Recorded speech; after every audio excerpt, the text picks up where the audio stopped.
Les entreprises, les financements et le programme de travaux bien définis et votés en Assemblée générale, il est maintenant temps de donner le coup d'envoi des travaux.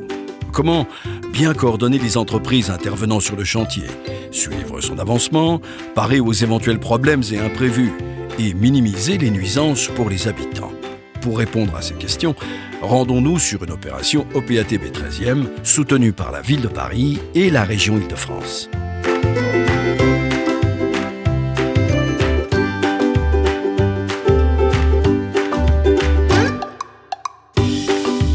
Véritable chef d'orchestre, le maître d'œuvre assure le suivi des travaux jusqu'à leur réception. Après l'avant-projet, on a fait le projet et l'appel d'offres qui a permis de consulter les entreprises et donc de les choisir. Donc ça, ce sont des phases, on va dire, classiques, qui se déroulent en assemblée générale de copropriété. On a fait quelques réunions supplémentaires pour présenter à la copropriété, malgré tout aussi, avant de faire un vote, leur présenter aussi toute la genèse du projet, on va dire. Et ensuite, donc, nous avons une mission complète, effectivement, de suivi du chantier.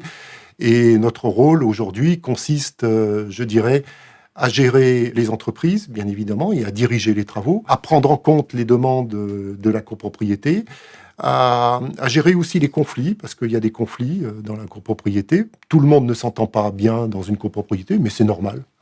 Moi, j'ai l'habitude, depuis 30 ans que je fais ce métier, de travailler dans ce contexte-là. Gérer les conflits, c'est en même temps être à l'écoute et faire des propositions. Donc, on fait une réunion de chantier toutes les semaines. Dans notre cabinet, on est 2 personnes à assurer le suivi du chantier. Donc, c'est pas toujours la même personne, mais on est 2 en tandem régulier. D'une part, ça permet qu'il y ait toujours quelqu'un de présent. Donc les circulations communes niveau -1 par paire, donc ça c'est pas, on ne pourra pas l'oublier. Et en même temps, c'est aussi une manière de diversifier les interventions, la manière de faire. En dehors même des assemblées générales, il y a un travail d'information pour expliquer aux copropriétaires qu'il va y avoir donc des travaux, qu'on va intervenir chez eux, que ça va les perturber. À peu près le temps que ça doit durer. Et puis après, au moment du démarrage de travaux, on procède par voie d'affichage et d'information. On regarde quand même, ponctuellement, comment c'est traité au niveau des points singuliers.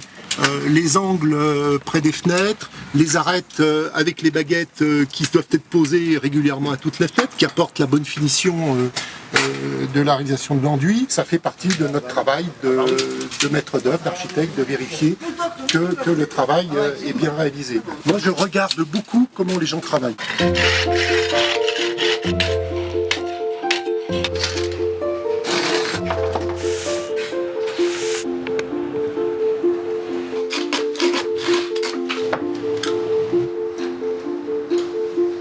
Comme vous le voyez, le suivi rigoureux assuré par le maître d'œuvre lors des travaux permet de faciliter le bon déroulement du chantier.